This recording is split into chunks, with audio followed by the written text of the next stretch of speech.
All right, and we are back here on Couch Coach Live, concluding our fifth annual Couch Coach Live Super Week, and we are back here. We got a special guest in the building. We got our guy Aaron B from the Tacos and Touchdowns podcast. Shout out, what's going on, Aaron B? What's going on, fellas? How y'all doing? Good. All right, what's going on, Maui? Yeah, I'm a little under the weather, but I'm here, man. I'm a little under the weather, but I'm here. Um, you know, Super Bowl, man. Luca. Yeah, man, crazy stuff. Yeah, man, and and yeah, Yeah, man, it is. I was laughing about that one. I know, right? Crazy. Yeah, man. And he'll make his debut tonight. So that's gonna be rather interesting of how he'll play in his debut. And what a crazy week last week was. Last week was just crazy. And and then now going into what happened in last night's game where me and Aaron's brother NFC East brethren Philadelphia Eagles won last night. 40-22. Yeah. Well, we'll talk about that game. And we'll talk about that tonight. We'll recap the Super Bowl. We'll give our takeaways. We'll talk about the game itself. We'll talk about the commercials, the halftime show, and we also had some somewhat quasi breaking news kind of going into the game yesterday with the news of Deebo Samuel's asking for a trade. Aaron Rodgers pretty much was told he's not coming back with the Jets, and then also another thing that came out this week was Myles Garrett won the trade. So we'll dive into what we think is a good fit for them. We'll talk about that. Aaron's former offensive coordinator might be heading to NOLA, so we'll talk about Kellen Moore to New Orleans, and we'll actually put a bow on this NFL season. We'll just talk about our favorite moments of the season. We'll talk about that, and we'll put a bow on the show. And so what we're gonna do, we're gonna take a quick brief timeout. We're gonna keep that intro. We'll be right back here on Couch Coach Live.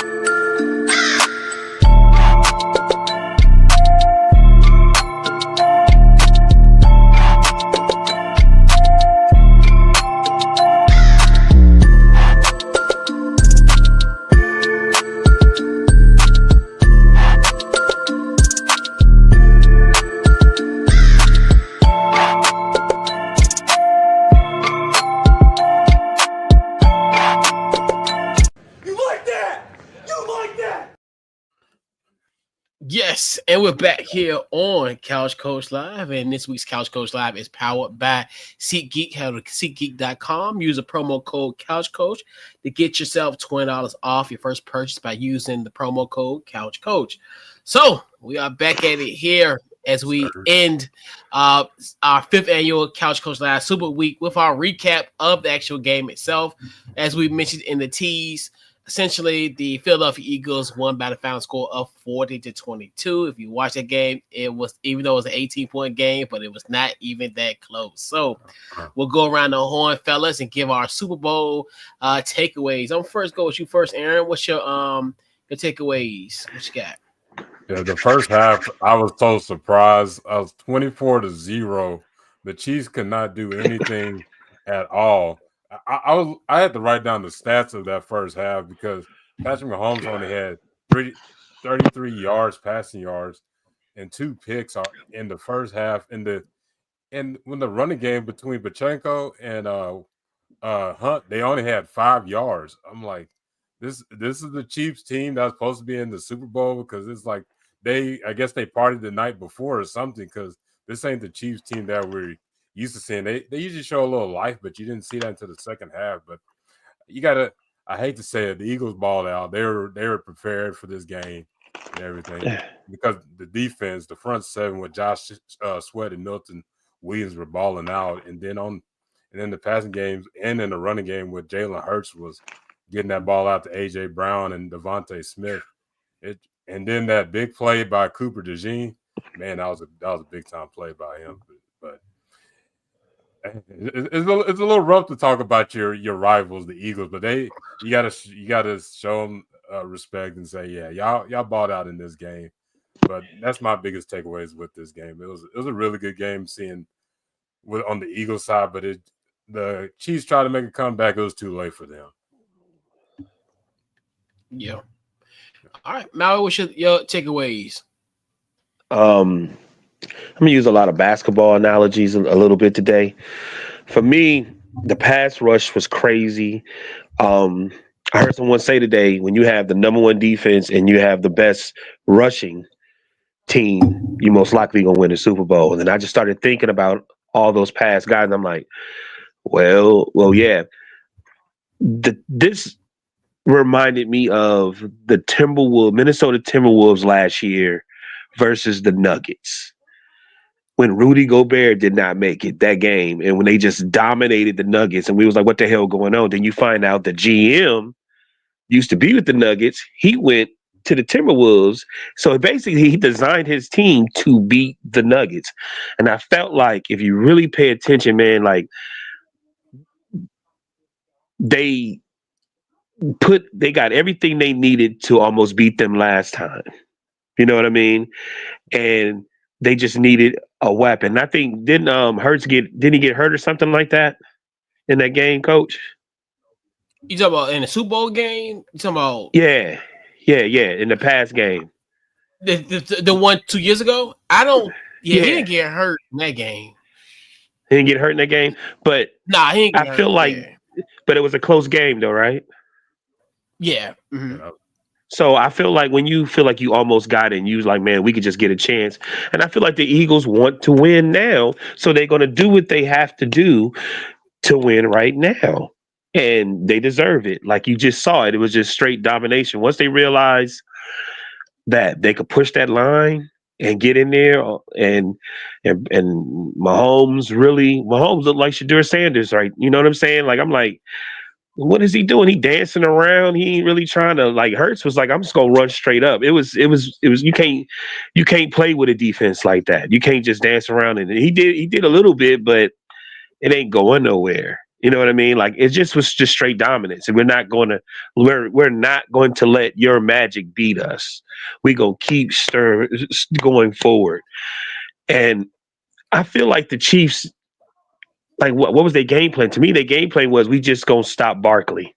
We just gonna try to dominate and just not let him dominate us. Just like somebody said today, it was the opposite of what the Commanders did, where they was stopping the receivers and then they didn't have an answer for Barkley. You know what I mean? It seemed like the Chiefs was like, well, we gonna stop Barkley and we should be able to contain Hurst and blah blah blah. You know what I'm saying? So that was my takeaways from it. Like, the Eagles was ready to win. You know, they got there before, and they felt like, okay, we get another opportunity, we gonna dominate. And you have to do that. One more thing. I feel like to beat the Eagles, you have to score a lot of points. I guess you want to say, what you think, Coach, what, maybe like average, 35, 40, or 45 points? I think that the biggest thing when it comes to them is you can't allow them to get points off your turnovers. Because I think, obviously, right, kind of not to have a little post-traumatic stress, but right. You think about those 4 turnovers against Washington, that was 28 points. So obviously, when you think about it, that 55 points, that was a difference. Right. So you manage that. That's what 30. So I think you still beat them with maybe like 35 points or 30 something plus. 34 points. Because I'm you know why, of course, you know why I'm saying that, because that offense has not really. I think they haven't really scored over 30 points all year. Mm-hmm. To be having such except for the last playoff game, right? Yeah, against Buffalo, that was it. That was the first time they ever scored 30 points this year. You know what I mean? So like I heard that today too, and they was like, man, you got to score some points. And I don't know, man. They also look old. You know, they look extremely old. And and one more thing, I'm gonna go ahead. I was comparing them. I was thinking today when I was looking at him, I said, man, Patrick Mahomes reminds me like the Steph Curry of the NFL. You know what I mean? And then I started thinking, I said, well, damn, if you look on paper, I wonder in that 2016 championship, did the Cavs on paper look better than the Warriors? You know what I mean? Because with this situation right here, everybody thinking that the Chiefs is going to win. If you look on paper, you definitely knew that the Eagles was going to win. You know what I'm saying? So, hey man, congratulations. I'm sure all your Eagles homeboys, coach, they showing out today. I mean, they living. Good for them, right?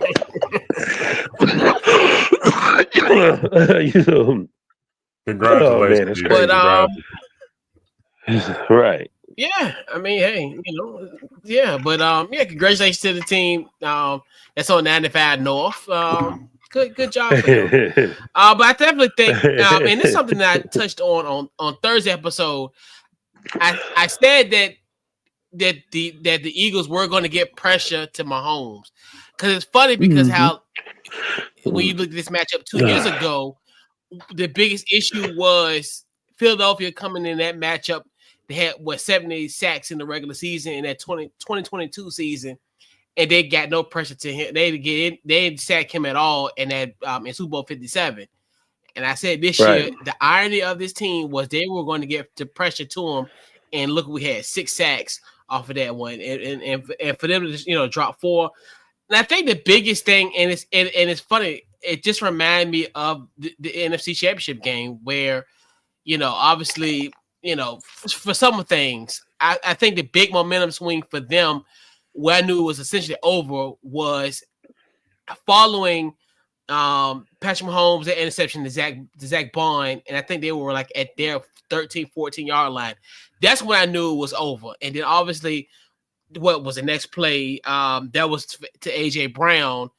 That made it 24-0, because I even figured they was even after that, even before the interception and the AJ Brown reception, they were only down 17-0. And I thought at that time they were going to at least maybe score right before the end. And then remember, they had the ball back in the second half, so that would have been a 14-point swing. In my opinion, they'll only be down potentially 3 if they can kind of convert. And that was another thing where I thought the plan was going to be kind of cool off this Philly offense, because I always looked at those, even in previous Super Bowls, giving that team a rest. If everything went to play, Jalen Hurts wouldn't have been on the field for another hour between that last possession when made it 17-0. That, and then coupled with you converting, because I think they would have had a long drive for that one, and then it quickly turned, and it kind of reminded me of almost similar like what happened with Washington in the NFC Championship game when I think it was McNichols had the fumble in the second quarter. What Washington still had a little bit more momentum and then end up off that fumble. So that's one thing too. You just look at it from that, and I knew it was over, especially after that point. But it got worse and worse. And the funny thing about it was they kind of stick to their game plan. I think because a lot of people was thinking, hey, you let Jalen Hurts beat you, and it happened. So it's just one of those things where sometimes you just gotta live with the fact that, hey, Jalen Hurts was going to beat you, because I think that was going to be one of the key things, because especially because they know if they would have got one of those back-breaking runs by Saquon, this was devastating. That would have been devastating on them on top of what's going on. But I mean, you can just even tell, even in their body language, after everything happened to Cooper DeJean, pick 6 that made it 17-0, because everybody was like, "Whoa, well, they only down by 10 every time. They're down 10 every time." That's another one that broke the camel's back, that interception, and then coupled with the other interception by Zach Bond that led to AJ Brown, and then even their first 2 possessions in the second half was a punt and then also the second one was a turnover on downs, and then what ended up happening?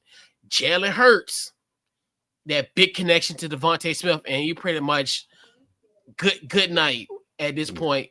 That's when you make that's when they made dinner plans after that, and their body language just I knew they were done. Their body language, they just looked defeated. Something about that. It just I had a bad feeling about this team, even when they got on the bus and got, especially what Travis Kelce wore with that little 70 suit. I like, man, they gonna lose. But I already said they were gonna lose. I had the prediction, but I didn't think it was gonna be this bad. But it's just that's the thing about it, where it's just and when I talked about it on Thursday show, they just got better. They got better in these last 2 years. They hit on every draft pick that they have, and then obviously the biggest piece was getting Saquon Barkley, and that's what happened with this team, and and Kansas City, they got a lot of soul searching going forward. This almost similar to the matchup against Tampa Bay, and it's weird. Like I feel like if Tom Brady's in the building, it's kryptonite. Even though he was in the booth, you know what I'm saying? Right. Tom Brady just got the best of Patrick Mahomes. Mahomes looked so uncomfortable, bro. Like it just like he was like he was throwing the ball. I'm like, why are you throwing it too high? Like you're a mobile quarterback. Why are you throwing it too high? Why are you throwing it so low to kill? Like, what is going on? And then he just didn't seem comfortable. I'm very happy for Worthy because I think he showed a lot of heart. He didn't give up. You know what I mean? He didn't give up. Like, he showed a lot of heart, and they got some things they got to deal with, man. Yeah. They got some things to deal with, Yeah, the only one that seemed like that was prepared on the Chiefs was Xavier Worthy. Everybody else was pretty much down in the first half. You seen a lot of them were about to cry. You seen Menahu was already crying. Right. Just like I was saying, they weren't prepared for this game. When you were hearing the interviews with the Eagles, they were just laser focused. I just wanted to be the game already. But the Chiefs, no, go ahead. I'm sorry. Go ahead. You're good. Go ahead. No, I think the Chiefs enjoyed just being at the interview process more than the Eagles. The Eagles were like, what's this play? I don't care about none of this. It was just want to play. The Chiefs were like, I'm in basking in all this fun activities and everything. But the Eagles were just like, this is a business trip. We'll party after the end of the game. But it was I did say the Chiefs were going to win, but that was just the cowboy in me not wanting the Eagles to win. But in my deep down, I already knew the dang Eagles was going to win that game. And I was going to see all the videos and everything. So I wanted them to win because we never seen it before. We might not ever see it again. Or might not ever see it. So that's why I wanted to see it. But, when the Steelers lost to the Packers, I felt the same way. Like, it was like Ben was like, yeah, it's my third one. I'm here. Like, you know what I'm saying? Like where I got this, and it just seemed like you still got to have that desire and in there to do it, because, and that's why I think Xavier Worthy did well, because even though he might, saying he young, and that's the importance of having young players too, because they still got that burning desire. Like, a lot of those guys are getting old, you know what I mean? And it's hard to constantly find that little boy that still has that burning desire on the inside. You know what I mean? Because truth be told, Travis hasn't had a great season at all. You know what I mean? I think to be honest with you, he might be in the way. All right. I definitely see that. I think he's more focusing on the acting and the glitz and glamour now. You don't have that dog he had when he in his early years with the Chiefs.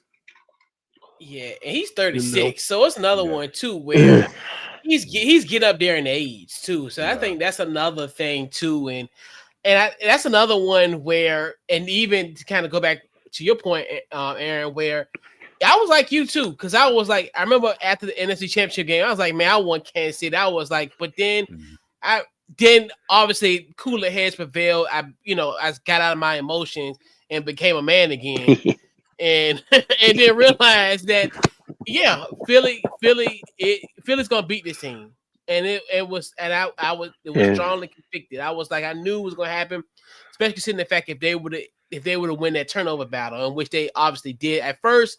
Obviously, when Jalen Hurts threw that first interception, we're like, oh boy, like this could be an issue. But and it's just one of those things where the points off the turnovers, and and it's funny, like your point now, where from a basketball standpoint, because that's generally how you win games, well, even in a game of basketball, but in football, that's what they have done. I mean, you look at here with a 14-point swing, and you just think to yourself like that, that is the difference in this ball game. And like you said, what made Patrick Mahomes uncomfortable was Vic Fangio's defense, and he's another key. Right. And that was and that's the thing with Philly. Philly, I know a lot of people was about as far as the offseason, they won the offseason. And you just look at all the little small moves. Everybody, because everybody was really keen and focused on obviously the Saquon Barkley, which that's a huge deal to get. But you look at the guys like a Mekhi Becton, another one that kind of helps bolster that offensive line, especially considering the fact, him at the right guard position. So you look at what he's doing there, because I was questioning about what they were gonna do at the Jason Kelce left. So I was like, okay, that's another one. And then also, you're replacing those coordinators from 2 years ago from Jonathan Gannon and Shane Steichen, and now look what they had. You got Kellen Moore, and then also you got Vic Fangio, and that was so right. Yeah, it's just like it all made sense. And like you said, this team was built to beat. They built this team so they could get back to this level. So everything, and now Kansas City's got to go back to the drawing board. I'm curious what they're going to do in the offseason. One more thing. The stat, the rush was 4 to 135. So that's another thing. We all know who established the run, and even though Saquon broke a few, it was Hurts. You know what I mean? Hurts, they wasn't really focused on him. I think I said in one playoff game, I was like, man, if they can contain Hurts and kind of stop Barkley, anybody can beat them. But once Hurts start breaking through that middle and you know what I mean, it was done. I was like, I stopped in the third quarter. I turned. And he almost beat them 2 years ago. Because remember, he had 3 rushing touchdowns. And that's another thing I talked about on Thursday. It's like he almost beat them last year off just simply running. And I'm like, now you add that extra weapon. And that's the thing where but you know what? He called their bluff, because we all were saying, let Jalen Hurts be the thrower, and he had 2 huge touchdowns in this game, and that's why he's Super Bowl MVP. Right, off the strip of that. Right. And can we ban the tush push? Yeah, they're not gonna ban it, but I wouldn't mind it. I was hoping that's the one thing I was hoping that it was gonna come down to like the final possession, and it was a touch push and Kansas City to lose. Yeah. That's what I was hoping, so it can be abolished. Because if you hurt them, and you know how the former owner of the New Jersey Generals would feel like if they lost on a touch push, he would have an executive order to get rid of that. He would, but it's not politics. But you know what I mean. No, they got a year extension now. I know, right? Yeah, they gotta get rid of that, man. I hate it. Yeah, I hate it. I'd rather be called a brotherly shove than the tush push. I'm tired. I'm gonna call it the bullshit. That's what it is. That's what it really is. And you sit down and think about it. The play call is bullshit. Yeah, like you got 6'6", 6'8", 350-pound offensive lineman. Of course, you could. it works. Hey, you got 1,700 pounds of mass. How the hell you gonna stop that? They're gonna say, You "Oh, the lowest can't. man wins." I still can't push him. Right. That's right. How? That's impossible. That's And impossible. then you got one that played rugby, so this is just elementary. Exactly. Like that's just you Yeah, can't you can't do that. Like it's illegal. Yeah. How? I feel like we're passionate about it because we see it that. twice a year. Yeah, right. And in critical plays, in critical possessions, when it's 4th and 1, what do you think they're gonna do? Or when they try to move the chains when it's 3rd and short or 4th and short, they're gonna go for it. Yeah, because they can do that. Right. Yeah. Like, and you can't stop it. Yeah, It's like Troy used to. Troy who? Palomalo. Man, he ain't get no 1,700. He ain't go that 1,700. All them combined, they probably about 1,700 because they average was about 350. Yeah, I think the lightest one is Jersey. Everybody else is. Yeah. Man, you can't. Yeah, and it's no sir. Like, Like, ain't nobody gonna be able to do my head. right. And Man, you it's see what happened. NFL. They're gonna figure that out. They're gonna figure it out. But how? And that's the thing. That's why I'm curious because even if you look at like how you try to go over the top, like what Frankie Louvu did 2 weeks ago. Oh, yeah, man. Right. You can't. That's the only thing that you can think of There is it conceivable is. possible. But you can't because they're gonna and then they're gonna call that encroachment. And they're gonna call it encroachment and say if you do it again, you're gonna let them score. How the hell have you ever heard of a referee saying if you that's what I'm saying. Like, have you ever heard of referees talk about some if you do one more encroachment penalty, it's gonna be a touchdown. Just because I'm being aggressive, because I got 1,700 pounds of mass in one spot at the line of scrimmage. How you think I'm gonna stop that? I gotta leap. What you think I'm gonna do? Just sit there and take it? Right. Yeah, you got to get your most fearless player on there just to jump over, but like you said, you're gonna get encroachment for it. Like that's the only way you can stop it. You have to. Yeah, I hear y'all. Yeah, I know what to do. I'm gonna call Roger Goodell. I'm gonna call the Roots Committee. It's good for football. It's good for the ratings. I'm gonna be a football Karen. Since when? What you mean? I've always had a beef with that. I've always had a beef with that. I just think it's dumb. Hey. I think it's the stupidest play. I think it's the stupidest play. Yeah. But so let's transition. So we're gonna talk.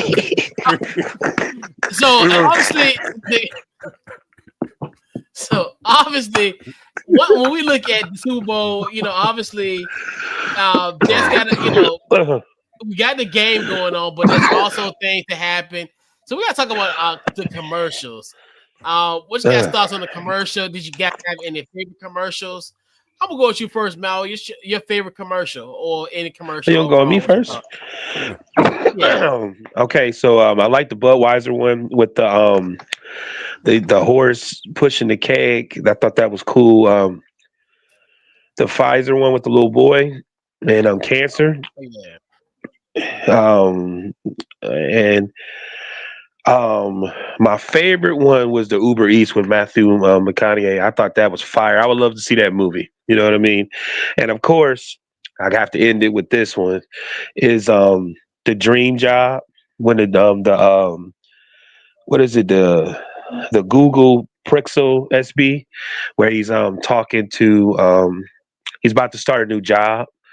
And basically said they was like, well, what is your last job? And he was like, what's one of my important job you ever had? And basically it was about him being a father.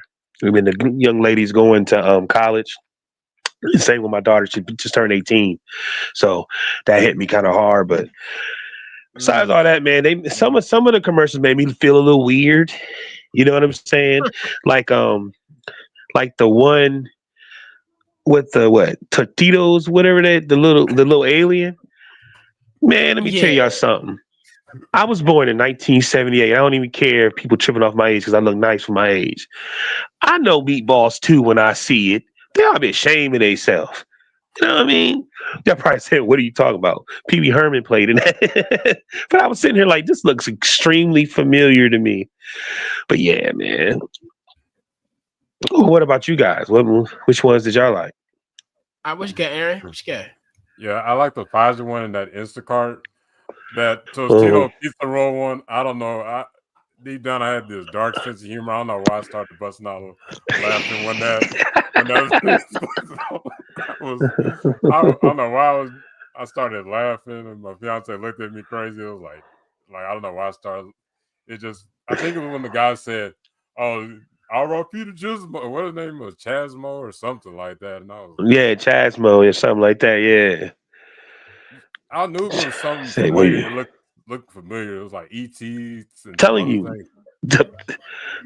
I'm telling you, it was meatballs too, and the Italian dude gave the little alien a joint, and he went floating in the air. So it's almost, you know how he gave him some. It's almost the same thing, and I'm like, I'm getting old because that's what older people used to say when I was younger. Man, that was our song. What you doing? Like, you know what I mean? Man, what are you talking about? You know? So it's all good though. Yeah, I knew they did off of something, but I don't know why I started laughing at it. But that's the one that stuck in my head the most. But beside those commercials, but Yeah. this is the A first lot time of in a Yeah. alien long time I commercials. remember. Yeah, I know what they're trying to say with these alien commercials. So Yeah. It is kind of odd. yeah, You're right about that. It's some obviously. I think obviously the Pfizer one with the kid with the him with the box uniform. I think that was like the coolest thing. With that, the Dunkin' Donuts was kind of funny. The Java Kings, oh obviously, yeah, that I thought that was hilarious. Bill Belichick, in there also with Matt Damon. And then the little season one was interesting because that oh, was like the eyebrows, yeah, and like the I and remember. I thought that was kind of funny, like how the eyebrows was going everywhere, and like it was even on a baby, and just like what the hell. So that thought that was funny. But I think the funniest one has got to be the Baja Blast one, where Seal was a seal, Oh yeah, and his kiss from a lime on the bay. And yeah. it's so funny and I thought about that. I was like, you know what? That's kind of how a Baja Blast kind of tastes too. You sit Yeah, down, that's you true. think about it. It's like a kiss, like a kiss from a lime on the bay.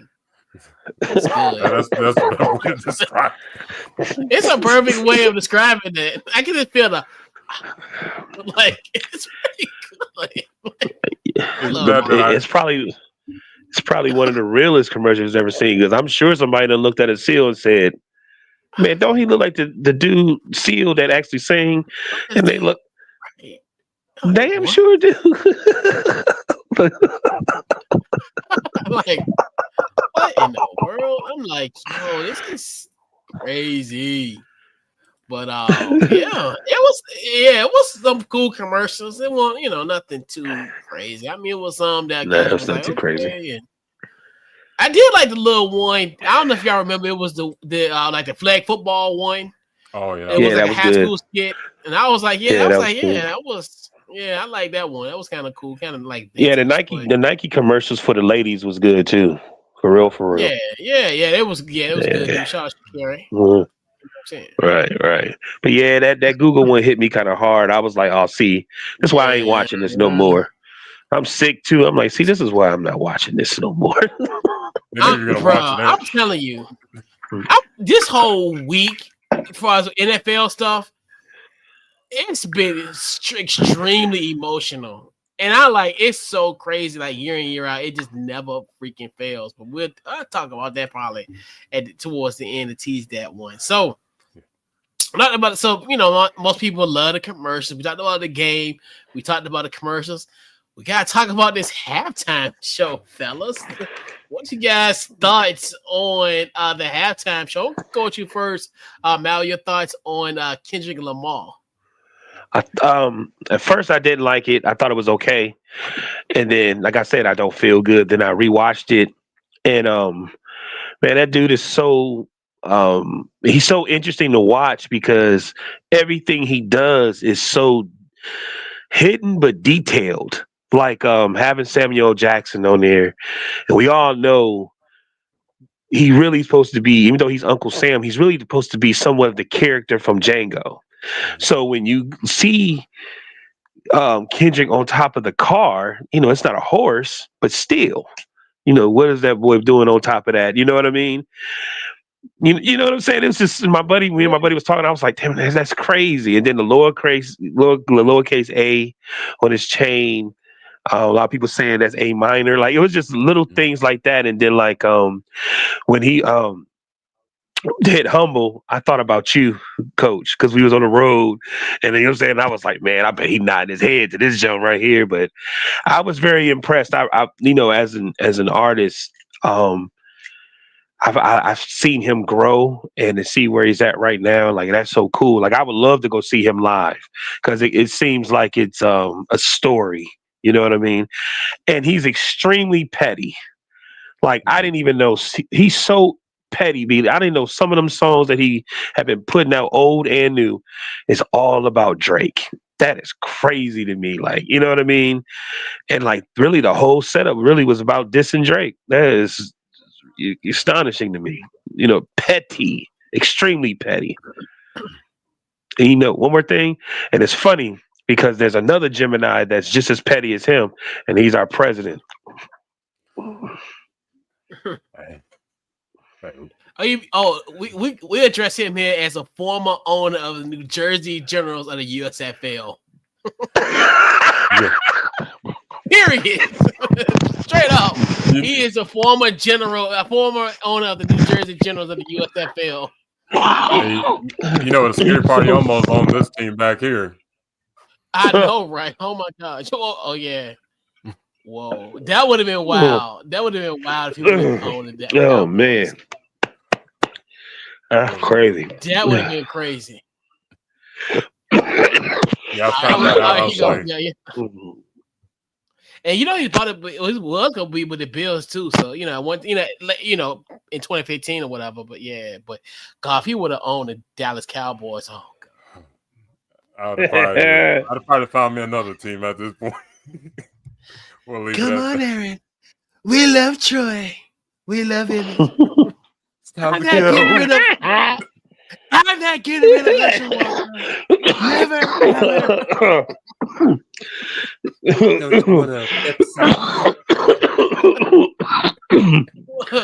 What's your thoughts, Aaron? On the we're talking about the halftime show. Yes. Yeah. Just that add up to Mal, we're talking about the pettiness. He had Serena Williams, Drake's ex-girlfriend on there, crip walking in blue. That's an extra pettiness. And then when he said, "Hey Drake," he was looking at him like that old '90s breaking the third right. The third wall, and just was basically talking to him like he was talking to him like they're face to face and everything. It's just right. And just seeing all the Easter eggs and then going back looking at him like, dang, he has like this long list of like Easter eggs he didn't see right. or watching it live. Like, it was like so much detail in it. It was like, dang, it's got to be longer than just a week he did this because there's so much detail and everything. And having Samuel Jackson involved as well, like, it's one of those really memorable halftime shows. And then it was just a big old diss track to Drake, and then it ended with game over. Like, you can't make no more tracks. It's over. I didn't say it. Right. All I need to say about you. We're moving on to something new. Yeah, I thought it was interesting, and I think that's the thing about with the Super Bowl halftime. He is what he is. I think that's the thing. I think with people, and we might have talked about this for years too. Every year we talk about it. He is an acquired taste, and that's nothing wrong with that. And I think that's the biggest thing where you thought you were getting Usher No, you're not getting the showman that is like the Usher. You're not getting the showwoman like a Beyonce, and that's fine. Right. But the fact that I like about this, and like you said, the whole Samuel Jackson element, I think is a lot of it is kind of how sometimes you feel in this world, how you feel from that type of situation, because you look at like how, deduct 1 point because of what you just did. And that's how I think sometimes society, especially if, when you're like a creative, like a Kendrick or anybody, I don't necessarily think it lends itself to just a musical creative, person creative in life, navigating this type of situation. So I get it. And that's one thing too, where, and I thought it was rather interesting. I did like, as far as, all the stuff, like you said, the diss to Drake and all that. And, and I'm really not a huge music person, but it's, it's one of the things where I can kind of see like the artistic of it, and seeing like, I like how just the whole, like the American flag, obviously you had people wearing red, white, and blue. So I thought about that type and just kind of those type of situations. But I definitely think it was overall a good show. It's kind of one of those things where it's just like you expect him from this. It's like, okay, you go to a hamburger place and why everybody was expecting a steak. That was my biggest issue with what was going on.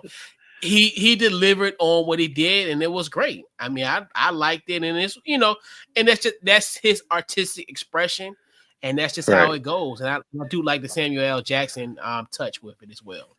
I love that part. Yeah, man, was when Samuel Jackson said, "Oh, see, you done lost your damn mind," man. I was rolling. I was like, "See, is he gotta take his too far?" Yeah. And then also, I think Samuel Jackson kind of had that voice of subconsciousness that you sometimes have. It's almost like the good part, the good and the bad, like the person over your shoulder. Almost like, in a sense, Samuel Jackson was kind of that person that made you think about it. And it's almost like it was a good versus evil in a sense. Not saying like Samuel L. Jackson was the good, but it was more so. But it was more so of, hey, in my mind, I'm, my subconscious mind saying, man, maybe I'm going too far. And then Kendrick's like, fuck it, I'm gonna just do my thing. And I think that's what it boils down to. That's what make it a great one. Because listen to what you just said, and I think that's exactly what he probably was trying to come off. Was like that was his conscious. You know what I'm saying? Like, or you talking to yourself and like. And I'm supposed, because like I think Samuel said something, and then he was rapping on top of the car, and it's like racing thoughts. You know what I mean? Like, and then they go and then as he's doing that, all these different guys, or those could be like shadows, like, you know what I mean? But then second guess yourself, right? Then he said, all right, Miss Lloyd, you need a blah blah blah. And then that's when he went to like humble, you know what I mean? And then he had the American flag. I'm the you know what I mean? And man, that's gonna make me watch it again, coach. You know what I'm saying? What is Joe knows? You know, watch about 20 times. Right. I'm like, you know what? Coach had something. I think that's what it was. But man, I mean, I would say this too. One of the reasons I think Usher got it, because that last year, like Usher had a really good year. Like he really was trending when he got his Vegas spot. You know what I mean? Like he was the man, and so he kind of, it was his time. It deserved it. So when you think of last year, if it wasn't Cat Williams, it was Kendrick Lamar. Like he had the internet going crazy. You know what I mean? So Cat Williams got his with the Netflix, live version, and then like, so Kendrick's got this. So I think that's the main thing, is like they are trending, and like, some people was complaining. I'm like, I get it, but trust me, the younger people ain't complaining about it. You know what I'm saying? That's they jump. They couldn't wait. I bet you the people there wasn't complaining about it. Right. And that's the aim, and that's what happens, because I don't know if you guys remember that Super Bowl was in 2010. That was a one. Well, no, that's 2009, 2010. Remember when they had the Who, and everybody was like, "Who?" Right. And you think to yourself, and no one knew who. I mean, we obviously, at the time I was 24, 25. That's not music that resonate with me. That's something that, like my parents would listen to, or like my Right. grandparents would listen to, like in that sense. Right. So like they had, that's what they brought in, like a Jay-Z to have these type of Right. in the room. And that's one thing too, where that's where you have to have certain types of representations in the room that has that musical taste. Right. Because you don't mess around and have Peter, Paul, and Mary. You know, at this point, Man, you know, oh my God. You know, Yeah. you're right. Yeah, before Right. him, you just had like you were talking about the Who. You probably don't know what song. You probably heard the song because you heard it on the radio because your parent, your grandparent Right. used to listen to it. Like, Right. oh, I didn't. Okay, I heard that song, but it's not a song that Right. resonates with me. Like, because if you didn't have like Jay-Z and them in there, we would still be listening to artists that were back in the 70s or 60s or whatever Roger Goodell listens Right. to Yeah. at that point. Exactly. So. Right, right, and like I'm gonna tell you, and one more thing about Kendrick Lamar that was brilliant was that he also pleased the comic book guys by doing the Black Panther song, with SZA. I think that's her name. You know what I mean? And once they hit that, you could so he hit so many different demographics, like because that's what's really going on. Though we have all these different perspective and demographics, like I'm not a Star Wars comic book guy, but I have so many friends do it that we can have those conversations. You know what I mean? So when one of my buddies was talking about today, he said, "Man, he did the Black Panther joint. People were screaming for that." You know what I mean? So, but anyway, hey man, I give it a 10. I'm like I said, I'm going to watch it again after this. And attack onto it, because I think about Humble. I think about the NBA intros back in the 2017, 2018 playoffs or whatever year that was. Remember, Right. like he had a hell of a run, like, and that's what made it fun. You think about those intros, and like he didn't do, but like he, when they like the NBA finals, Humble would come on. I like, man, this is, I was like, yeah, this set the tone for a good night for sure. Yeah. It felt wonderful. Like everything he did on there, it felt wonderful. I'm very, very like, it's just being older, and I do love music. Like I feel like he was at a place, and I feel like he already a superstar. He got 5 Grammys. He tied with the other Gemini, Lauryn Hill, and I'm just saying, like he's at a different high place about him doing that and how he did it. Like I would pay to go see him. Like I feel like I would have a very, very good time. I would rather see him than Kanye.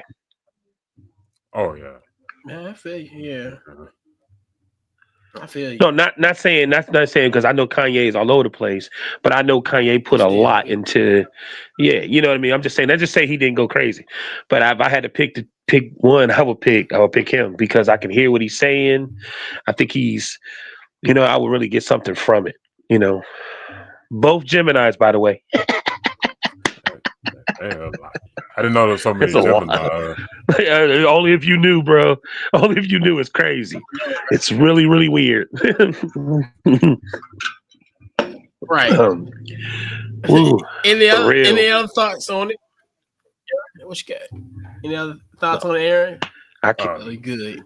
Yeah, I think I got a thousand y'all. It was a great performance. I feel like the only people that hated it is the ones that like, you made me think. I don't like thinking. I want to watch a game and get drunk. Yeah. Right. That's really it. Yeah. And yeah. And it was weird because normally halftime is always like, for me, it's like, okay, go to the restroom, get some more food, take some out of the oven or the air fryer, or check on that dip in the crock pot. But no, I sat on the couch and watched the halftime show for a change. So yeah, Oh, you'll never watch it, really? I mean, I do, but it's like in the background. Like you said, normally I got you. I'm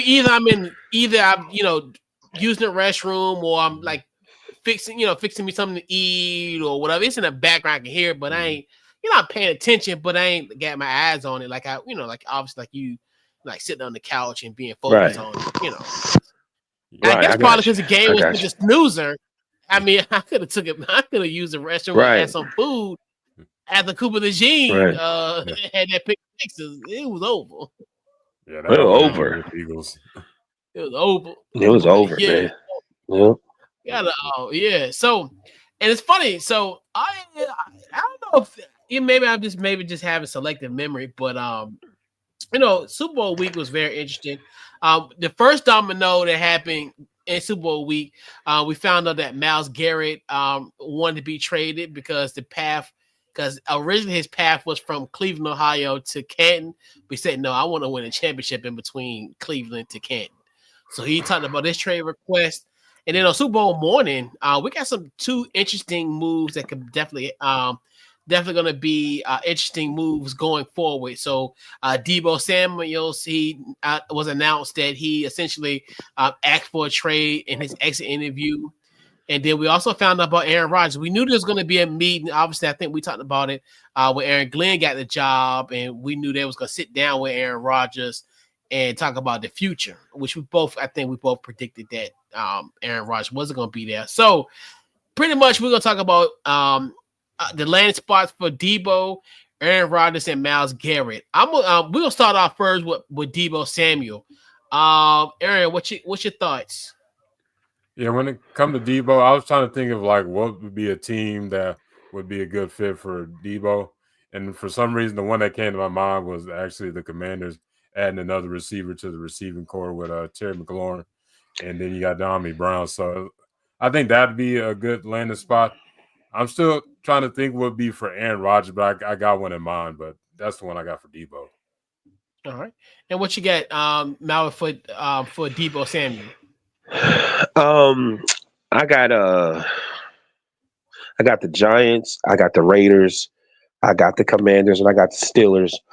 We all know why I said the Giants, because the Giants honestly need Debo so they can start winning now, or they're gonna get fired.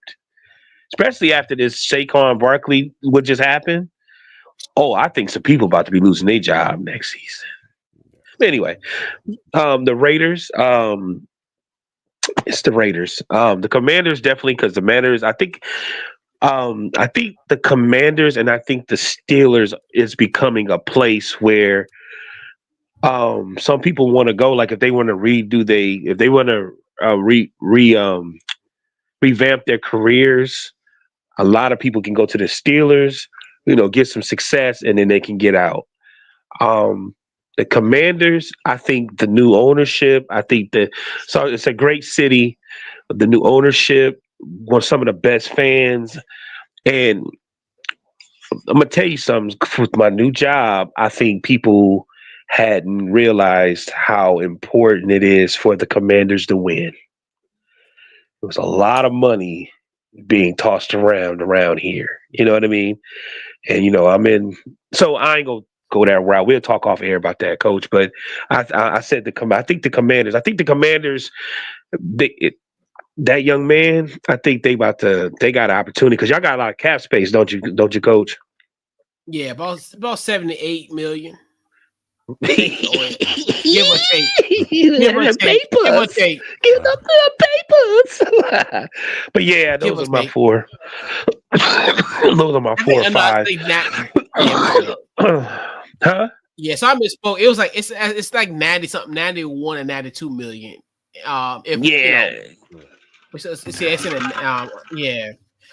I think the biggest thing, I have a list of 3, and I think it's all predicated. I think they can get this deal because of the fact of these all are rookie quarterbacks on rookie deals. So it'd probably be more advantageous for them to get somebody like him. Obviously, we'll start with the Commanders. Obviously, I think with that, maybe the Patriots, especially now, bringing a Drake May. He needs a weapon. My nephew needs a weapon. And then I think might be the best place if it ain't with us in Washington. I can see him going to Denver. That's another one I think could be really intriguing for him going to Denver. Coupling with obviously that rookie deal, and then obviously with with Bo Nix, and I think that he'll be effective in that. And I think that's going to be the kind of the interesting about him is where he will land. But I definitely think it'd be one of those where if they're on if they got a quarterback on a rookie deal, so they can spend that money for now, because I think he's up for a contract next year. So, you can get him for this a 1 year rental, but I think if you were to do that, you'd be probably giving up some assets. So it might be important for you to just re-sign him at this point, get him a new deal and kind of get it over with, give him a 3 or 4 year deal. So then when that time is up, that's when you pay for your quarterback. So, Aaron Rodgers. I'm gonna go with you first, Mal. Where do you think Aaron Rodgers is gonna go? Home, retirement, podcast. I mean, man, I'm sorry. I didn't even answer this one. So I really didn't. I'm gonna be perfectly honest. I didn't, because I'm just sitting back and looking, and I'm like, man, don't tarnish. Like, you doing this almost exactly. At least Brett did well with the Vikings, but I mean, come on, man. Like, I don't know where. I don't know where he should go. Okay, I'm just gonna pull some out the hat. The Saints.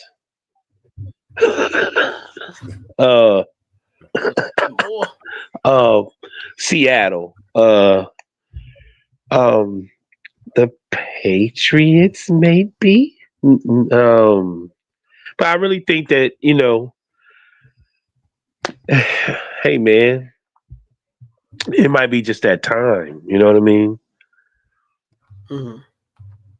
Like, it just might be time for him to go home. But I'm gonna say the Saints. Let's just say that. I'm just gonna say the Saints. I can't. Right. I mean, it could be the Raiders, but I think Pete wants a younger quarterback. That's it. All right. What you got? What you got, Aaron? A-Rod's gonna go he's gonna go on one of his little retreats and go out to the mountains, and then he's gonna figure out what team wants to deal with him. And I think the only thing that comes to my mind, he may go the route like Brett Favre and end up with the Vikings, because that's the only place I could think that, or if not, I think he's just gonna go into retirement. Like, just call it a career. You're not the same guy you once were, and I guess you and Aaron Glenn can't come see eye to eye. I'm like, you're not the A-Rod of the 2010s and 15s and 18s no more. It just needs it. That's the only place I could think of is the Vikings is for him, and then maybe that's a possibility, because you got a young receiving core and a good defense, but I can't think of any other team that would deal with Aaron Rodgers. Yeah, this one was probably more difficult than any of these three, because at least we say with Debo, plug and play. Mm-hmm. Myles Garrett the same way. With him, you got to think to yourself, who's a team that's a quarterback away? And they, at this point, how everything's constructed, I don't know anybody who's really a quarterback away in a sense, like as far as to be competing. Like, my thing is, I can say, even though I don't think this would how I might sound, it's gonna be kind of contradictory in a sense. I see like Vegas potentially. I like with him going to the Raiders, but then a part of me is like, are they ready to win at this point? I don't necessarily think that they are, like, as far as when it comes to could they face Kansas City and split? I don't think so, even with Aaron Rodgers. Even though, and it's kind of hard to tell with him, he'll be 42 in December. Second year off the Achilles at 42. So it's going to be kind of interesting how that's going to play out. San Francisco, if you get a discount. But then a part of me is like, they're another team where they kind of turn down a little bit. So it's kind of like, does Aaron Rodgers get them over the hump, or do they avoid paying Brock Purdy?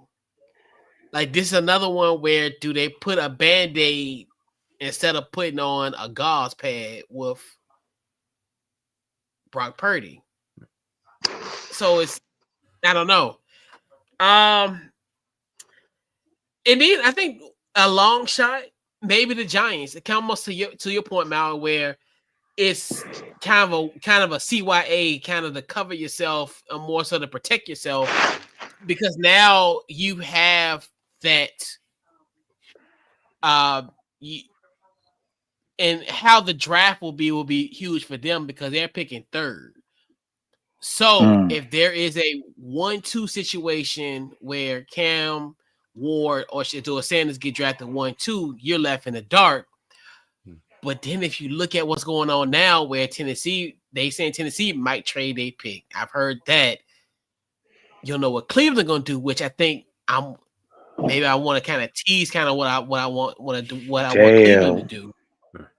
So it's kind of one of those where if you are kind of out of the loop, out of the, but I got a plan for Cleveland though. I don't necessarily belongs with Aaron Rodgers, but those are kind of the ones who I think is going to end up being. But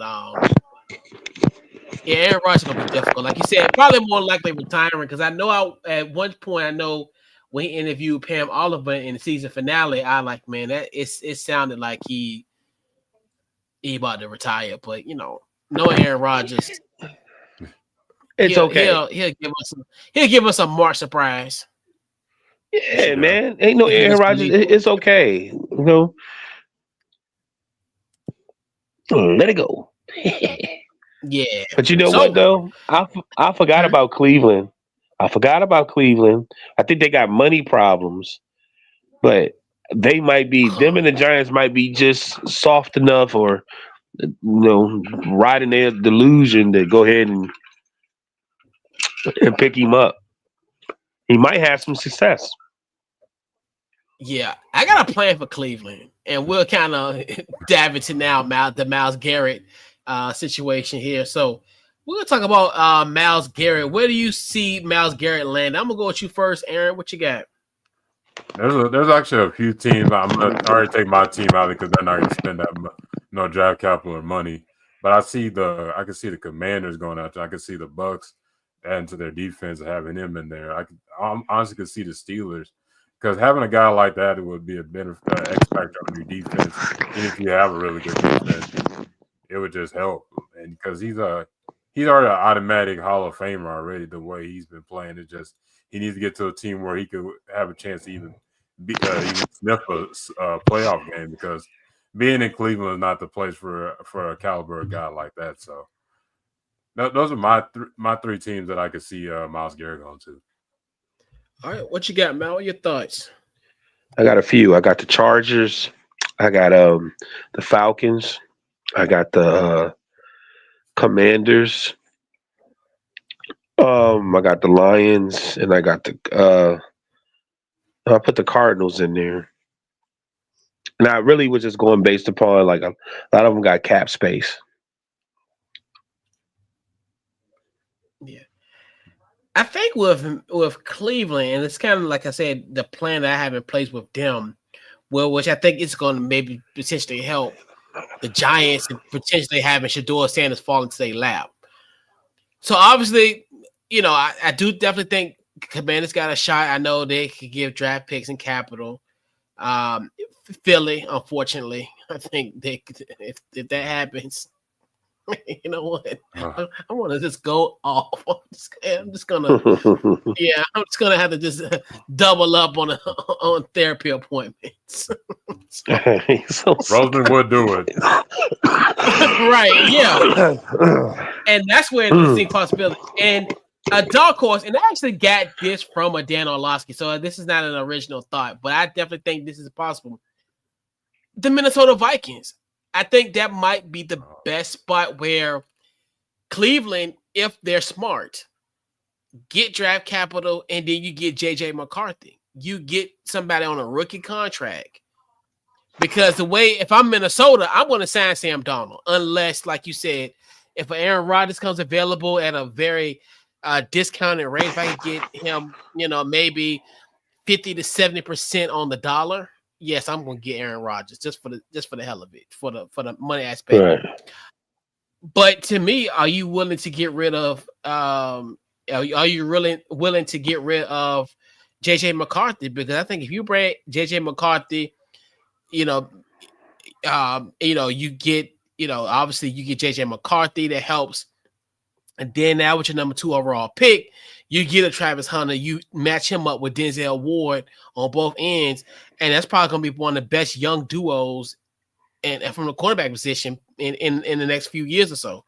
So you look at that, you get Travis Hunter, and you can also get JJ McCarthy. You get two, almost like a bang for your buck in a situation if you can get rid of Aaron, Myles Garrett, because I think that's the only thing. If I'm Cleveland, especially if I don't have a good read on either one, because I don't know how, not to kind of put Dion in this situation, because I know he was going to be very, behind the scenes, kind of hands on with the situation, and I don't think Cleveland is going to be a spot that he will want Shador to go. So I'm like, hey, and I know he has his hands with Travis Hunter as well, but hey, I could sell him on him being with Denzel Ward, coupled with him more than anybody at this point. So then that you get the JJ McCarthy angle potentially, or so I think they probably give you the best asset. I mean, you get draft capital. Like I said, I even like with Washington, yeah, you can get our first round pick next year or whatever, but we're gonna be picking 29th or 30th next year, or maybe 32. So you really, you can. It is what it is. So I don't, you're not going to get a high draft pick from Washington in 2026. So, do it as you may. But with Minnesota, if you at least get that surefire asset and the quarterback and JJ McCarthy, I might be willing to do that. That almost sounded like a draft from draft day a little bit with the Cleveland Browns. But it was that could be a possible move. It'd probably be one of the smart moves they did in a long time. Yeah, even Kevin Costner couldn't even draft that up, or even Jennifer Garner, the Miss Capologist. Oh yeah, yeah. She could take Stephen Jones' job if she won't. I'm just saying. Right, right. I'll say this though, Myles. I don't know if I'm sure you're not going to come to the Steelers, but I want to say from the AFC North, goodbye. Leave. Wherever you go, just get out of my division. Hey, if we have learned anything in the calendar year of 2024, do not trade your best asset within your division. Not a great idea. Never a great idea. Never a great idea. That is, at this point, it should be a cardinal sin. It should be illegal for someone for that ever happen. Even though he wants to get traded, it should be illegal. He walk in free agency. Yeah, it should be illegal. Yeah, that's illegal. At this point. Like, you don't do that. It should be illegal. Right. Set.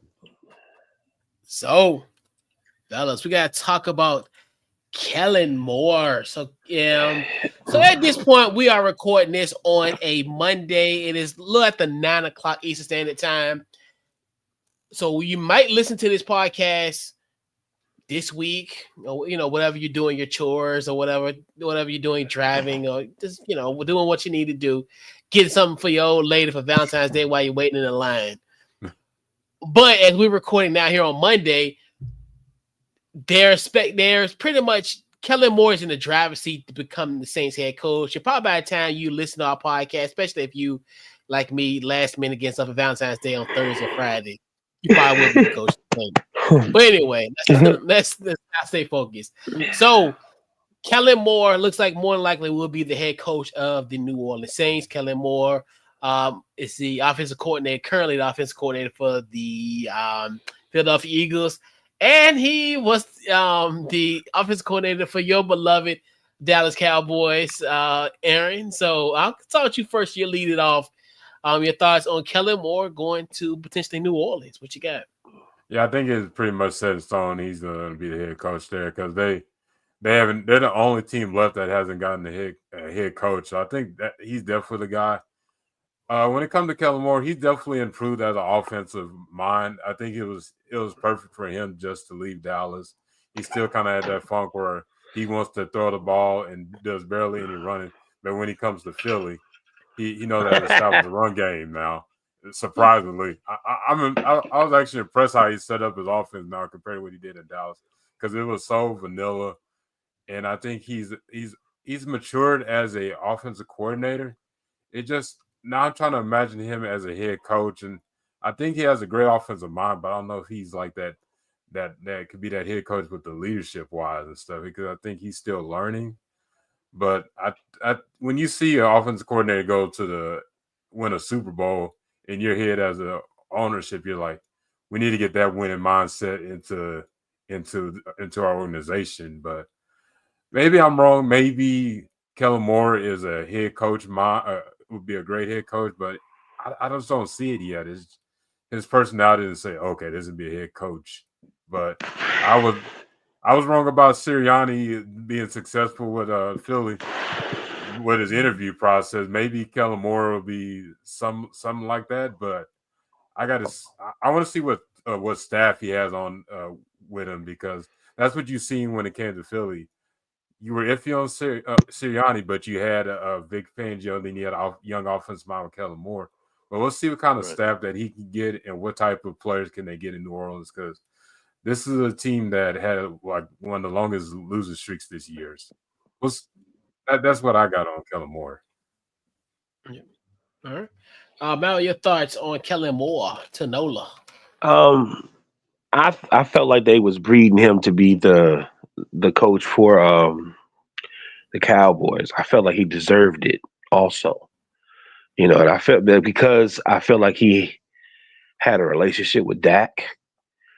So, and truth be told, man, like a lot of these young athletes, they want a guy like Kellen Moore, somebody that they can like talk to. Like it might be might try to chump him or something like that, but I'm sure he probably. I mean, look where he's at. It's not easy to be, a Cowboys offensive coordinator. Then he went to the Chargers, right? Then he went to the Chargers, was coordinator there, and then he's at Philly. Like Philly's the worst, you know what I mean? And he won a Super Bowl. And to me, we done watched him grow.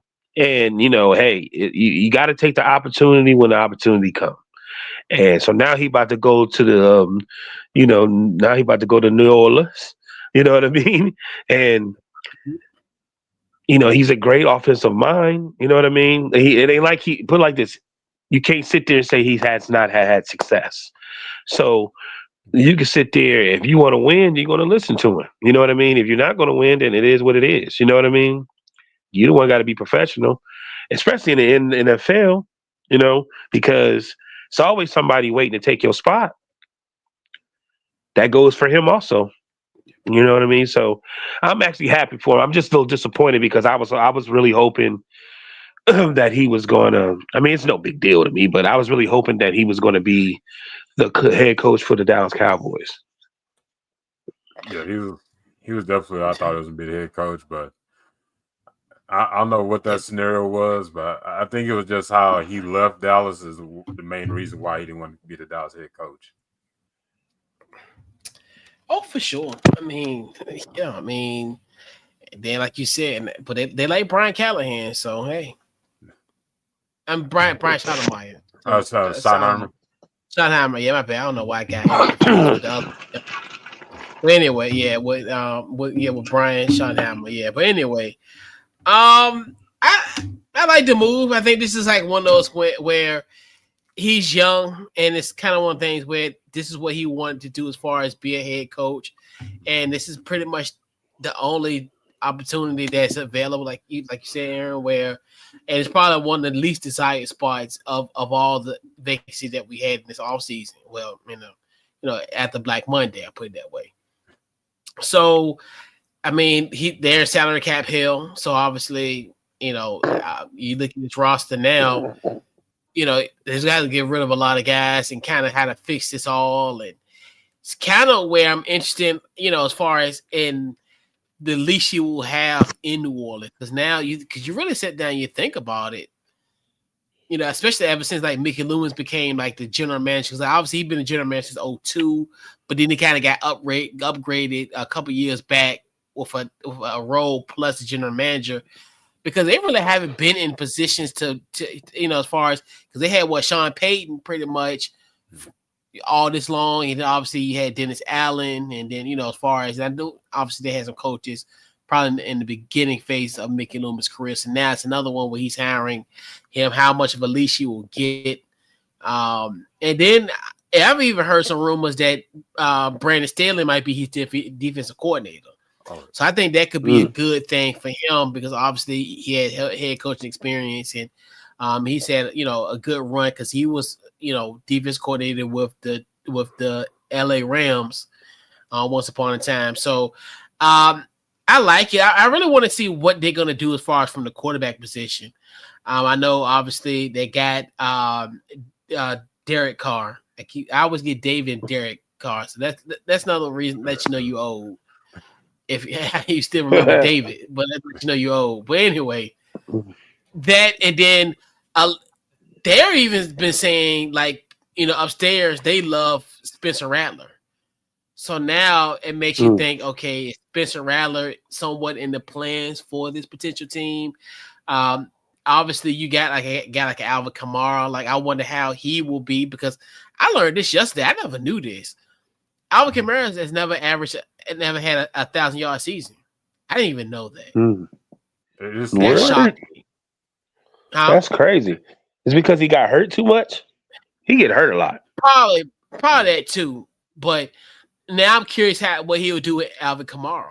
That's another one where I think that's going to be another interesting thing too, because they have some weapons on this team. Obviously, Chris Olave. And then obviously they wide receiver Rashid Shaheed. Yeah. I think he's coming along too. So yeah, so they got some. The cupboard isn't bare in New Orleans, but the only thing about that situation is just they're in just salary cap hell. You can't. It's gonna be hard for them to kind of move pieces and kind of move around. Like it's just like you can't move a car that ain't got no gas in it. And that's what I think New Orleans is. I think that's what New Orleans is. They're just stuck. Yeah, I mean, they're gonna have to probably redo some deals, get rid of some guys, but how many games did they win at the beginning of the season? What was it, like 2 or 3, 4? How many games they won? It was 4. It was 4 because some people were saying that they thought that they were gonna be one of them teams. Yeah, they beat. I mean, early on. Down. Yeah, right. Early on, and then I think Philly, and it was funny because Philly beat them, in New Orleans, coincidentally. Isn't that crazy? Right. Wow, and now fast forward, they won twice in New Orleans this year. But yeah, I like I said, this is kind of one of those jobs where it's like, it's only 32 of these. And like Kellen Moore, he's young enough where I think even if he falls flat on his face, he can have another opportunity. I mean, he's still a young man, so that's a good thing about it. He got, Lord willing, he got time on his side. So that's a good thing about his age. So yeah, and just hopefully, it's one of the things where he could, and just curious how this team will be, especially from the quarterback position. That's going to be the thing. I want to see what they do and how he looks at these players and how he'll get the best of them. I mean, obviously with Chris Olave, hopefully, he'll be back to full strength. I know he had that concussion that pretty much sidelined him for the final couple of weeks of the season. So, you look at that, and that's what because that's like his 3rd or 4th concussion kind of thing. And it looked bad because that was a horrible looking concussion. Because they played like Carolina. I think Oh, it sure was. Yeah, it was horrible. 3rd. Yeah, it was horrible. It was horrible looking. But so yeah, I think it's good for him and why not at this point? You gotta take chances in life, and it's his time, man. Yeah, it's his time. Like I felt like when he was with Dallas, I felt like he went to the Chargers to prove something. And man, look, he had the best running offense this year, and that was his makeup. They see, you know what I mean? Like, he deserved it. I see they kept showing him, and I was like, he looked mature. Like he even though he looked still like a little boy, but yeah, he looked like, you know what I mean? Like put some oil in his beard and something. Yeah, he just need to get some I face mean, painting. I think he chewing on them little barks and stuff that you get from Philly. But no, he just looked like he don't look like the young man that was the offensive coordinator for the Cowboys. And you just see each team he done it for. Like, it's time, man. You know what I mean? I Yeah, hope the best for him. You know. yeah, for sure. yeah, God, we only 36 years old. Oof, man. Come on, man. God, he on 36. So he in good shape. But That brings me hope now. And I remember him at Boise State. That's how Mhm. like I'm thinking to myself like, how That felt like a couple like, years ago. I know. That's what I think. That's might have been about 15 years probably. You Yeah. don't think about it. Because Kellen Moore, yeah. God, that's had to been, yeah, because he was in the league too. And he had like a cup of coffee in the league. Yeah, for Detroit and then Dallas. What? What did you say? Yeah. He played for Huh? Detroit and Dallas.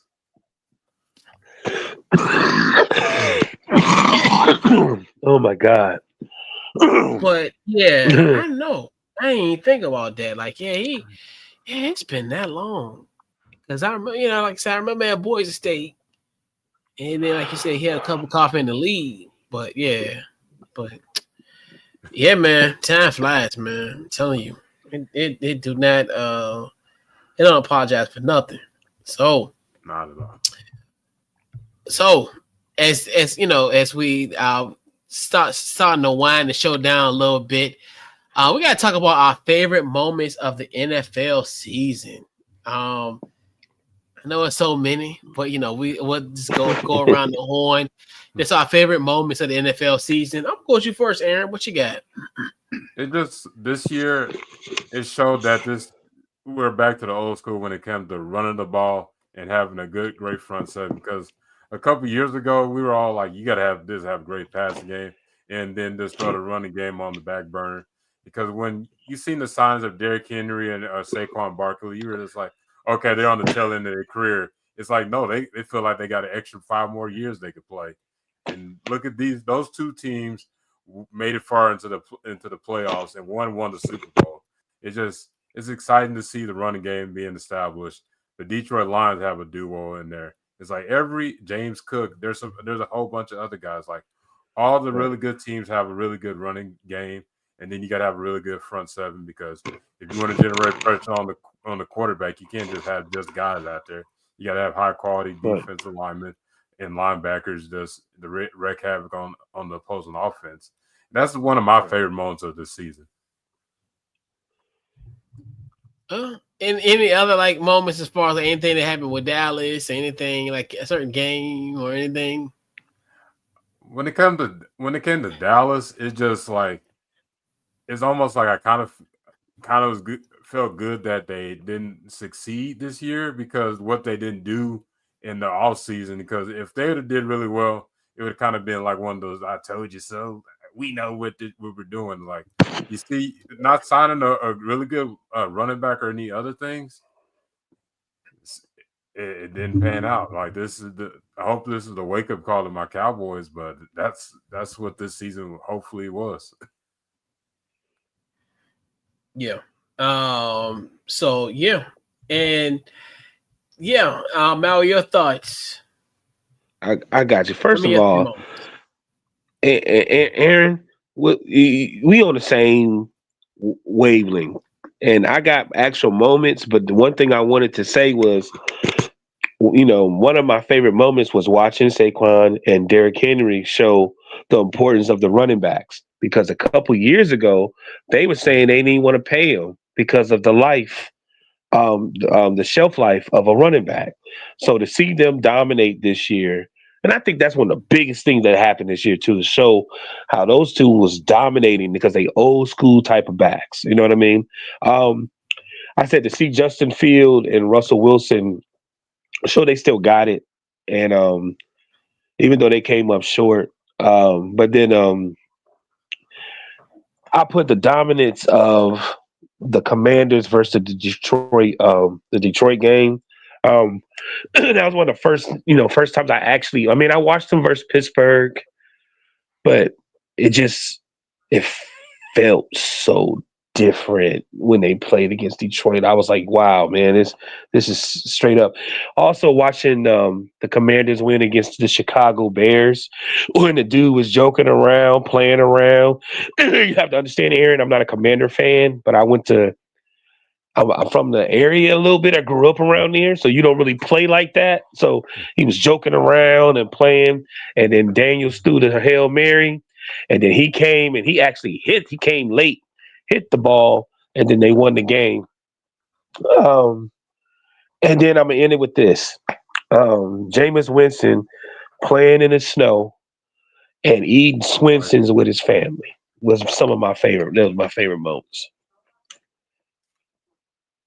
James Winston was an all-time moment this year. It's yeah, he was hilarious. Yeah, I think mine's obviously just this whole entire Washington Commander season. It's been our best season since 1991. Just obviously the Hail Mary on my birthday. I thought that was obviously probably one of the greatest gifts. It was the greatest gift of all time. And it was funny because I thought about 10 years ago when Colt McCoy beat the Dallas Cowboys on my birthday. At the time was my 30th birthday, and I thought that was the greatest gift ever. But then you think, fast forward now, 10 years later for that moment, it was awesome. Obviously, the win in Detroit, for us to go to the NFC Championship game, obviously the first time we've gone there since 1991. So you just look at how this team has been, and there's so many great moments even embedded at that season. And then just going back to Northwest Stadium, once used to be a time for me, it felt like going to a funeral, but now it just feels so good to go back in that stadium and just be around, everybody, who supports his team, and just it's now it's a fun environment to be there. Now it's not as doom and gloom as it used to be, and filled with a lot of your opponents there. So going back there was awesome, and obviously I think Sterling Sharp getting into the Pro Football Hall of Fame. I think that was such a great moment. And the fact, obviously, if you listen to Shannon Sharp and you knew how important it was, and it's just one of the things, just kind of reinforced the feelings of having a brother. And I think that's the thing where it's just like, it's weird because it's almost like you love their success more than you love the success of your own. And I think that's where it makes you invoke those feelings of like how, when your brother does something and accomplish something, you just think the world of it. And it's just one of those things. I think, with Sterling and the fact that he said, hey, with Shannon, you just think, well, I'm following behind Sterling. And then now Sterling saying, hey, I'm following behind you. So I think that's just another perfect example of my brother's keeper. So I thought that was also poignant and great. And then I think the one that really got me this week, Josh Allen. So when you won the MVP, the kids at the Buffalo, I forgot what it was from the Children's Hospital, and those kids just congratulate him winning the MVP. That broke me, dog. That broke me. And it's just like, I think that's one thing you realize about everything in sports, all that. It's just like, it all just comes together. And I think that's the thing that got me. It's just like, those kids were just so happy and congratulating him. And I thought that was just such a great moment. And it was just a great way to end the season. I think that was the beauty thing about it. It was just such a fantastic season. And man, it was so much fun. So much fun. But yeah, with those kids, man, I like, that's one thing too. And and even like we talked about like that Pfizer commercial, it's just those type of moments that hit you, and it's just like, man, and you just really realize how fortunate and blessed you are, and you think about those children, and you think to yourself, they're going through battles and going through stuff, and it's just like it rocks you to your core, like, you just think of, the fact that kids are here like sick and battling issues, and it really breaks you down. It really makes you, it really breaks your heart. I put it that way. But yeah, it makes you value things around you way more. That's why we have podcasts. So because we like to talk about, because we value sport, we value each other, we value what we have, what we fans of. You know what I mean? Like, man, that's what life is about. It's just valuing the things, because it could be going just like that. Yeah, and just like that. And yeah, man. Go ahead. Because when you see kids like that are just battling, and they still bring a smile, or still happy smile on your face, and you forget about the little minor words you got going on when you see people going through sickness, stuff like that, and they still can smile and see and like they value life and stuff. Man. Right.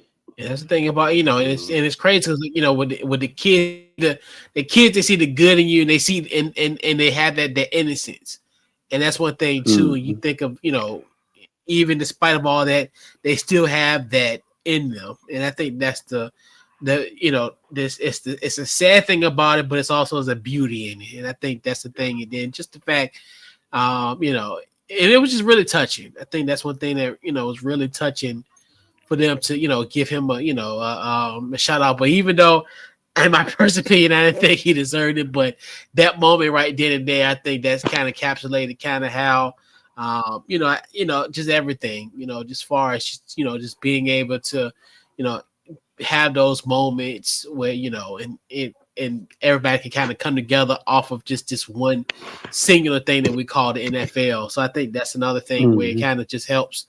It's one of those things where it just shows you, like, even though we're all in this together in this game of life, and it's not just a football thing, it's just just in general. But yep. So we'll put a ball on tonight's show. Go around the horn, fellas. Who gets this week's game ball for you? So I want to go first. I'm giving the game ball to Josh Sweat. He was a big game changer in this game with the Eagles. I know we talk about Jalen Hurts, but he was some major moments when it came to like getting to Patrick Mahomes, setting up for an interception as well. Like, I think he deserves the game ball. I know most of the time we're giving it to the quarterback, but that defense really showed out in the first half, and they still made an impact in the second half. So I'm giving them the game ball to Josh Sweat. All right. Who you got, Maui? I'm giving my game ball to Clemson. That they just beat. I thought they just beat Duke. Didn't they just beat Duke? Yeah, they beat Duke. Yes, indeed. The 16-game winning streak is over. And didn't they just beat y'all? And we ain't talking about what happened February 1st. We're not talking about what happened. Okay. All right. So I'm gonna give it to them. I'm gonna give it to them, but I'm gonna definitely give it to Los Angeles Lakers. Austin Reeves is having a monster year against the Pacers with no LeBron or Luka. He made 45 points, 7 assists, and 7 rebounds. That's crazy. So I want to give it to him. I'm gonna give my game ball to him. Yeah, man. I definitely want to give my game ball out with so many that's going on. I know honorable mention. Definitely got to give a huge shout out to my Hallis Springer brethren, Mekhi Becton, win the Super Bowl. Definitely, appreciate. Definitely great effort. I know we talked about him in his draft. I still think he's someone that's going to go from 15 South Oak Street in Hallis Springs, Virginia, to the Pro Football Hall of Fame on George Hallis Way in Canton. But anyway, I got to give it to Hubie Brown. legendary coach, broadcaster, called his final game yesterday. That's another one. That was another great moment. Sandwiched in between the Super Bowl. Took a little Super Bowl coverage break to watch Philadelphia and Milwaukee yesterday, and they did a great tribute. And it was great. That's another one where to get someone a pillar of the game like Hubie Brown is, he was able to get his flowers while he was still here. I think that was just such a beautiful moment. That was another one where like, oh boy, like, like get those tissues ready, man. But it was great though. It was such a great as far as great tribute to him. Obviously they had like Mark Jones, who's been with him, Mike Tirico, all other people that's worked with him. So I thought it was just a great thing for him to know. And obviously, especially with me, I've probably been following the NBA for about 30 years, since like 1994. And probably the first person I remember was like a Hubie Brown. When I first started watching basketball, like him and like the late Johnny Ray Kerr, all that. So you just look at that legendary run, and definitely you shot at Hubie Brown, one of the greatest to ever do it. Called it, pretty much called it a career at the young age of 91 years old. So, yeah. So we'll round out tonight. Yeah, final thoughts and social media and what you got going on. You want to? You go first. I'll go first. Okay. Yeah, Okay. So you can follow me at Tacos and Touchdown live on Facebook, but it will be scratch that. It's a TNT Sports. I switched the name on both YouTube and on there, so you can definitely follow that TNT Sports, and also you can follow my my X page, Twitter page, Aaron Talks Football. So Aaron TLKS Football. And I'm going to be doing some draft content as well in the next couple of weeks. But I appreciate y'all for having me on the show. For sure. Man. I'm glad you came, bro. Seriously. Appreciate y'all. What you got? I got you. Deshaun Morgan, Facebook, DT Morgan 78, Instagram. Don't have much going on. I got new gig I'm working, putting a lot of my focus on. I'm actually doing pretty good, to be honest with you. But I'm trying to get through this code, and it's great NFL season, man. It really, really, we didn't say, but I really was, I really liked the Netflix. I thought that was cool. You know what I mean? But yeah, man, that's it. Yeah. Great show. Yeah, man. Once again, another great show. Great way to end the 2024 season. And I guess I consider it 2024/2025 because now it really overlaps. Even to the regular season. So so pretty much social media, Facebook, Twitter, Instagram, Twitter/X. Couch Coach Live. I can't believe this fool called it X, man. I still can't get over that. But anyway, Couch Coach Live. Also the website couchcoachlive.com. And so we are going to take a brief sabbatical. So we will be back in March. So we'll be back in about 4 or 5 weeks. Kind of just take some time and just because it's been a whirlwind. Pretty much essentially from March of 2024 to present day. So we're finna take a little break. So we'll catch you guys on March 19th. And we're out. Welcome.